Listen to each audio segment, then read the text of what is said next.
ओहो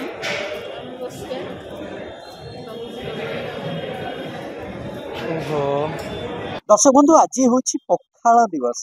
पखाल कथा शुणिले आपण मानकर मन भारी उच्चाट हुए, पखाल खाया को भारी इच्छा हुए। आज हूँ मार्च 20 और पखाल दिवस। आउ पखाल दिवस रे समस्ते एठी पूरा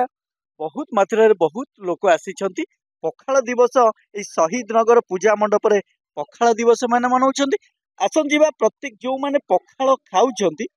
सेमानकर प्रतिक्रिया नबा आ पखाल केमिति लागुछि नबा ता सहित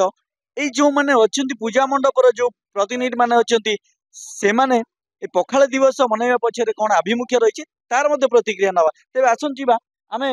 जे पखाल खाउछंती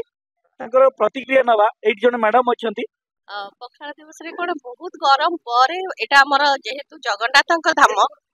सेठी आमे भगवान नाम पई गोटे शांति रे बसी करी खाइबा पई आउ केते गरम रु रक्षा पाइबा पई पखालटी हमर किंतु खाली ओडिसा नुहे एटा हमर प्रोबायोटिक भी दिए जोटा कि हम देह पई बहुत ही भलो काहेकि ना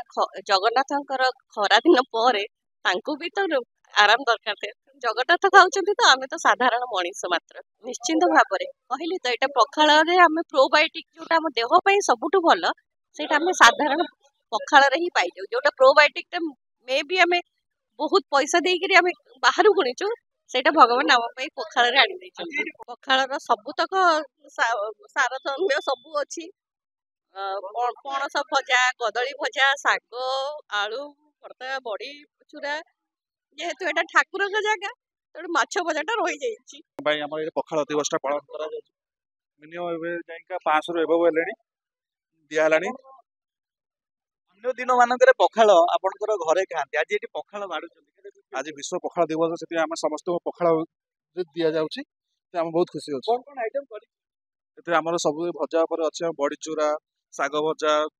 आलू भजा सब आलू भर्ता ए सब आइटम अछि। मो मतरे एटा जगन्नाथ पाखरे भी भोग लाउची पखाल आ पखाल रो महत्व एक्चुअली लोक बुझिले कोविड समय कोविड एते खाया पे किछि मिललानी हम ओडिया लोक एठी नहीं बाहर भी मध्य ओडिशा बाहर भी पखाल पियाज खाई रही जोटा कि सबू लोक आश्चर्य लगिला सारा विश्ववासी जानले जे पखाल बोली गोटे आइटम अच्छी जोटा कि ओडिशा लोक खाउछंती आ एटा भी भरपूर प्रोटीन अच्छी आ डॉक्टर माने भी मान्यता देले तेणुक पखाल दिवस गोटे मना होची जेबेठू मना हलानी मंडप माँ को आशीर्वाद रु आपण आशीर्वाद रु पखाल दिवस टा हम पालन करू। पखाल दिवस पालन कर बहुत खुशी लगुच जो आम मूल खाद्य बहुत जमान मूल खाद्य पखाल थिला एवं पखाल खाई लोक मजबूत रोते आजिकल जाऊ टाउन रे भी पखाल दिवस पालन बड़ खुशी कथा जेहेतु आम कलचर गाँ गंडा जो पे आगुरी सब जी सब गाँव सहर को आसते गाँव जो खाद्य थी आगुरी पखाल मन पका जाऊँगी अभिमुख्य जो पालन है समस्त को जब आम संगठन लोक अच्छे गोटे गोटे गेट टुगेदर करने कथा पखाल दिवस आज मार्च 20 पखाल दिवस से जगन्नाथ ठाकुरंकर पखाल पखाल होची प्रिय खाद्य माँ जगन्नाथ माँ पखाल खाई सकाळु छाड़िले देह देह सब भल रही पखाल दिवस पखाल खाई जाती जो प्रकार उत्तप्त सूर्य किरण उत्तप्त जो प्रकार देह जो गरम थाए ठंडा कर पखाल खाई दिन दिनचर्या बहुत आरामदायक हुए से पखाल खाती पखाल दिवस को आज राष्ट्र रे समस्त मानिले पखाल रे साग बड़ीचूरा काकुड़ी काकुड़ी आलू आलू चकड़ा सब खाई मुनिका सब खाई छुई खाई कंचा खाई पेट पूरा शांत करा आज हूँ विश्व पखाल दिवस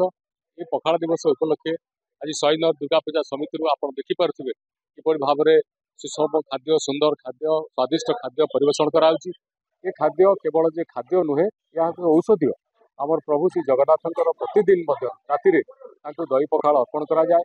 आज समाज रे जो प्रकार जंक फूड फास्ट फूड ये सब खाइले WHO world health organisation doctor माने उद्वेग प्रकाश कर लोक मानू निरोग रहा दही पखाल हूँ आमर गोटे प्रकृत खाद्य जो खाद्य द्वारा आम निरोग रही पार आम डाइजेस्टिव सिस्टम आमर सबु प्रकार स्ट्रेंथ स्टामिना सब ठीक रही पार ताकू आधार करिकी आम आज दिवस को ओडिया अस्मितार दिवस आम प्रभु जगन्नाथ दिवस भाव पालन कर आमर गोटे देशीय खाद्य आमर एटा आम निजर तो आर प्रचार प्रसार पे कि जो आज पखाल दिवस टी कराही आम से आज अंशग्रहण कर शहीद नगर पूजा कमिटी ए प्रकार कार्य शहीद नगर पूजा कमिटी को आम साधुवाद दौचु ए प्रकार कार्यक्रम से चल रखुं आम इधर भरपूर मजा नौ नहीं एवं मुझे जस्ट आरंभ कर अच्छी आमर ओडियार पखाल जो खाद्य सब रही साग भजा रही बड़ी भजा रही सजना छुई भजा रही ए प्रकार पखाल हूँ आमर ओडियार गर्व ओडिशार गर्व एवं आम आज ओडिशार प्रतीक को नहीं चलीचु एवं से पखाल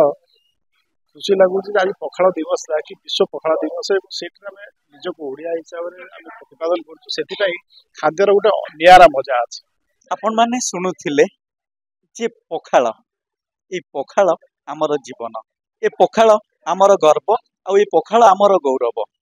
भुवनेश्वर राजा रिपोर्ट के न्यूज ओडिशा।